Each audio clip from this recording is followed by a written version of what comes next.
How's it going, guys? Welcome back to the channel. So Australia Day was yesterday, day and a half for Australians. You guys are like a half a day different from me or something.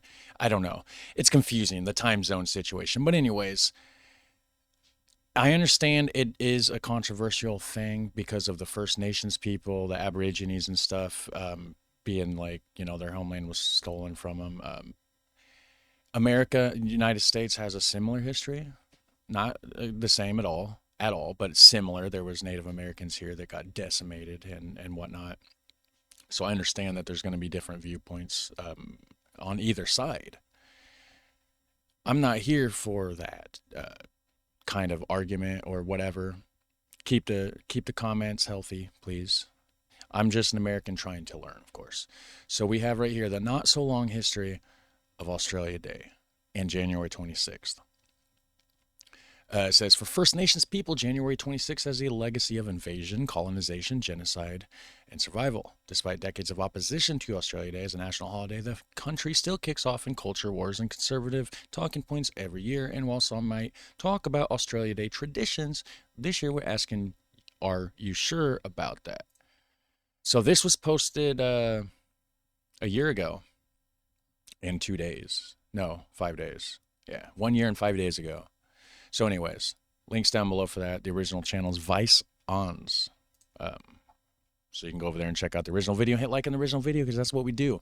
Thanks for watching with me. We're going to check this out. We're going to learn a little bit, and we're not going to argue in the comment section. We're going to be nice to each other. Okay? Please. Because I'm just learning here. I'm not on one side or the other. Just to make that clear here. You know what's my favorite holiday? Okay, so I probably will get a copyright claim, or it'll be ad limited, according to that disclaimer. So, yeah, watch other videos because I ain't making money in this one. Australia Day. Gas up the barbecue, bring out the beers, take yourself down to the beach. Celebrate being Australian this July 30th. I mean July 28th, 27th, 26th. Jingawalla. I'm Phoebe McElwraith, and it's Okay, so I'm assuming this holiday, Australia Day, has changed days many times. Similar to our 4th of July, but way different, of course. It's just the closest thing that we could compare it to. Not saying that they're the same at all. Before you guys start arguing, I know how you are.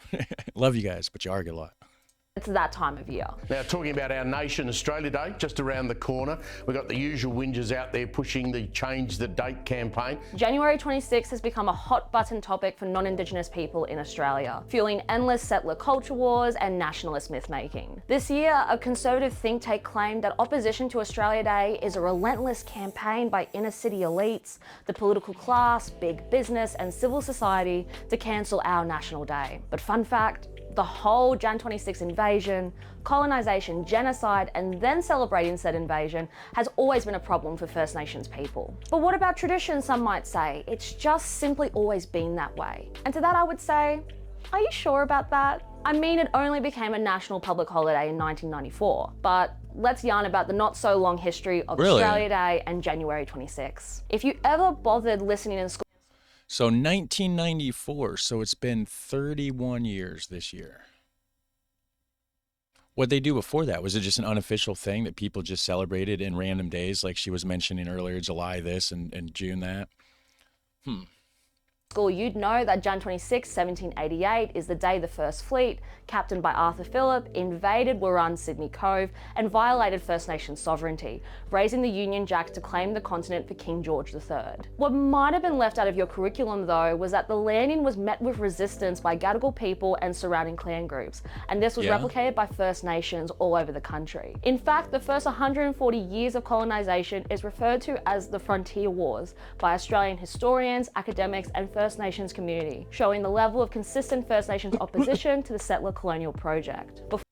Similar to the United States. There was a lot of Native American opposition. There was a lot that was not happy about it. There were some that worked with the settlers. A lot of them did not. What happened? Well, they got decimated. We had a thing called the Trail of Tears. We got the colonizers, right? Pushed them out west and forced them. And it's bad. It's bad. The only difference is it was longer in this country. than it was in Australia. In Australia, it was way more recent. Australia is a much younger country than the United States. So I feel like it's just, give it more time and less people will remember as much, like possibly. You know, we have a couple hundred years, right, on Australia, or at least 100, right? I'm not quite sure exactly. I feel like the United States was a thing before Australia. I'm a dumb American, so I don't know. I'm just speculating. I don't have a knowledge set of encyclopedic information up here or anything. So, yeah. Before 1888, New South Wales was the only colony in Australia to recognise January 26th as a date of celebration, calling it Anniversary Day, First Landing Day, Foundation Day, not Australia Day. Broadly across Australia, Jan 26 was seen as a date more relevant to the history of the New South Wales colony and ex-convicts, with the sister colonies of South Australia, Western Australia and Van Diemen's Land, Tasmania, having different celebratory days. These other celebration dates include December 1st for Hobart Regatta Day in Tasmania, and in Western Australia, June 1st for Foundation Day and December 28th for Proclamation Day. The first ever official national day referred to as Australia Day was actually on July 30, 1915. This event was to stir up national pride and fundraise for World War I, and was repeated in subsequent years to raise money for the war effort on July 28 in 1916, July 27 in 1917, and July 26 in 1918. By 1935, most Australian states were recognising Jan 26 as Australia Day, except for New South Wales. It wasn't until 1946 that all states adopted both the date, the name, and declared their own state-based public holidays, which did not consistently fall on Jan 26 and was sometimes put to the nearest Monday. In 1960, the Australian of the Year award became a civic ritual used to further embed a national focus on January. So she's talking about all this stuff to happen in July 1916, the 27th of July, and then the 26th, 28th, depending on the year. Why did they start using January 26th then? Is it because that one province started and that would... Okay. Confused a little bit. We're going to continue. Name and declared their own state-based public holidays, which did not consistently fall on Jan 26 and was sometimes put to the nearest Monday. In 1960, the Australian of the Year award became a civic ritual used to further embed a national focus on January 26. Australia Day isn't some sacred and well-established tradition dating back centuries. It's also not a concept that has been historically unopposed. Beyond First Nations resistance since 1788, foundational Aboriginal protests to the creation of Australia Day still far predates a national public holiday. The 1938 Aboriginal Day of Mourning protest was a multiple years-long effort to have a proactive response from the Aboriginal community to the 150th anniversary celebrations of Captain Arthur Phillip's landing. Planned by civil rights organisation, the Aborigines Progressive Association, this came after multiple appeals to state and federal governments and even the keen to improve civil rights. The 100-person Aboriginal delegation with members from different nations across Victoria and New South Wales was chaperoned by an 1,000-person silent march of black and white people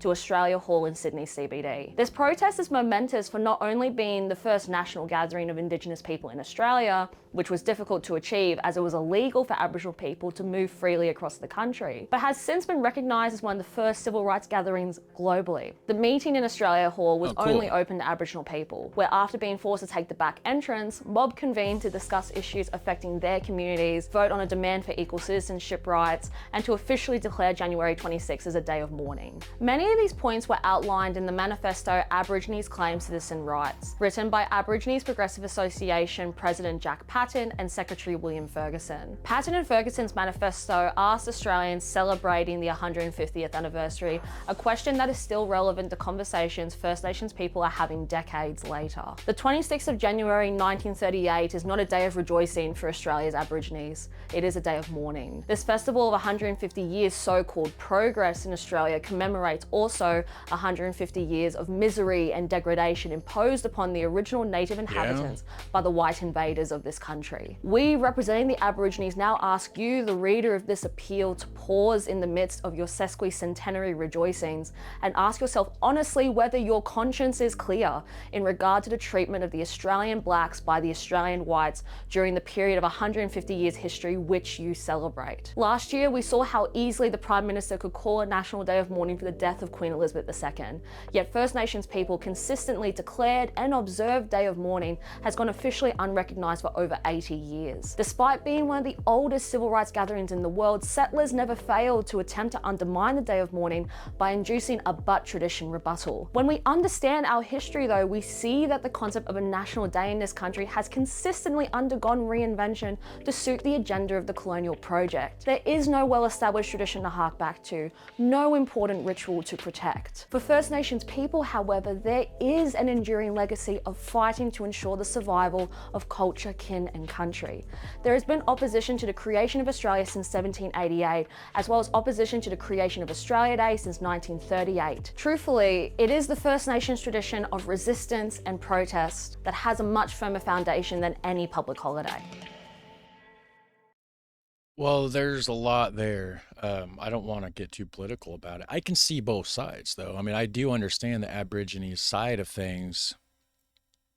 You know, and my ancestry, I have a lot of European ancestry, okay? Obviously.